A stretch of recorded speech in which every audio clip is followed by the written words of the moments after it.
Okay, today I'm going to be reviewing the Jensen VX7020. So first I'm going to start out by showing you how long it takes to boot up. So I'm going to start my car.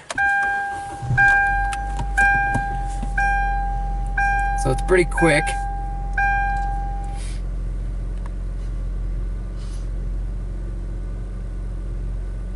And there it is. The first thing it's going to do is attempt to pair to a Bluetooth device. You can pair as many phones as you like, whichever one's in range. In this case, there's actually two of them in range, so you just select the one that you want. And it gives you your dial pad here. You can sync your phone book. So I can hit phone book here. And you can, of course, just dial a number. Music, you can hit play, and it will start playing whatever your default music player is, and you can also switch tracks and a shortcut to the equalizer. The menu button over here will bring you right back to the main menu.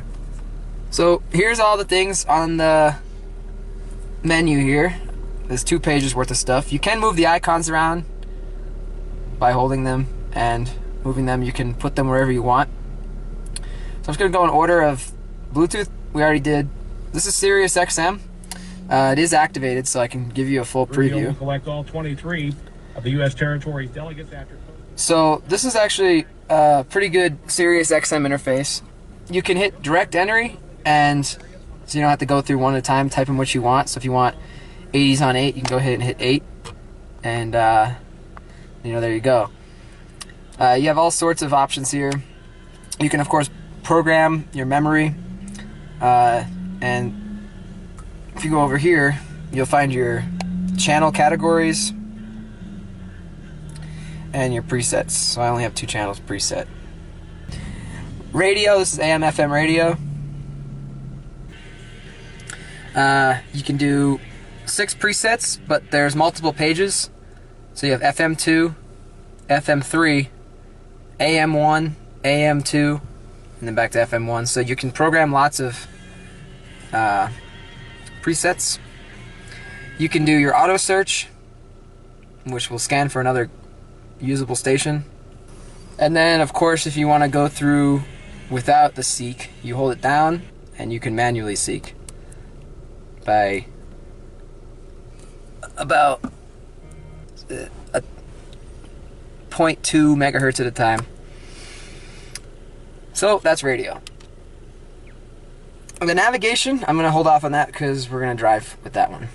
So the Pandora app here, this uses your phone, and if you have the Pandora app open, it'll just give you the Pandora accessory right here, and you won't be able to do anything on your phone, but you can control everything from the radio. So you have your station, it tells you your artist, your song, the album. You can thumb up, thumb down, next track, and access your whole station list. So this is really nice if you use Pandora, so you don't have to keep pulling out your phone. USB, I haven't used. I mean, it's pretty self-explanatory. There's a little door right here, and you'd be able to plug a flash drive in. And right into that, while we're in here, is auxiliary in. I use the Bluetooth, but that's where that is. That would be if you wanted to use the auxiliary in. CD, I don't use CD, but that's the icon for that. And the CD drive is right up here. On the other page, you have steering wheel control. And I don't have steering wheel controls in my car, but you can hook those up. AV in too. You can hook up a PlayStation, I guess, if you wanted to. In the back, there's a video in and audio in. So you could hook up a game system if you really wanted to. You can also hook up a backup camera. And then there's a wire that you can use for your reverse lights, so it'll automatically come on if you want to reverse. The settings are pretty primitive. They don't really give you too many options in here. You can actually change the color of the LEDs on here to match. So all the LEDs in my car are blue. So you have all these options: purple, blue, green, red. That's what all these look like.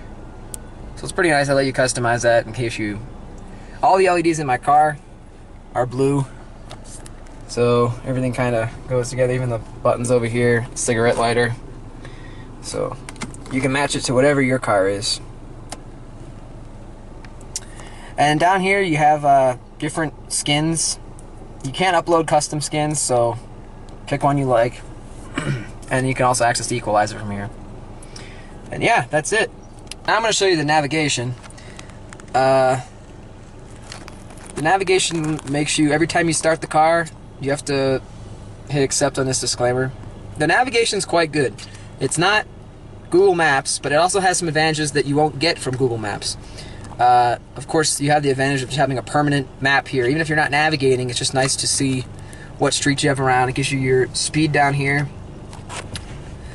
So what we're going to do is we're going to just navigate somewhere right here on base, just so you can see how it works. Actually, that's not on base, but we're going to navigate there anyway. And you have all sorts of options. You can tell it for toll roads, for not for toll roads. I drove from Massachusetts down here to Texas, and we didn't hit one toll.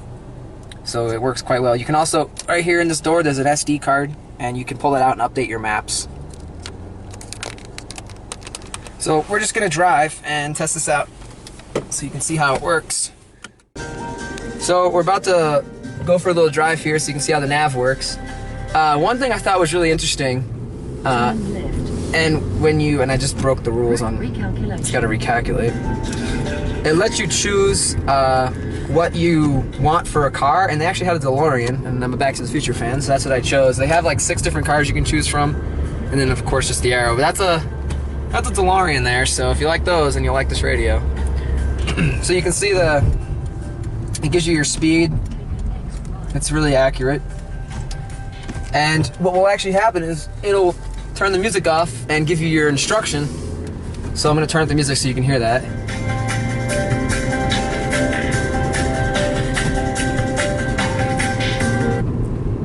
After 500 feet, turn right. So there you go. This I found to have a lot of interesting features a lot of GPS don't have. It really does utilize all that screen real estate. When you're on the highway, it'll actually mimic all the green signs that are, for the highway marking signs.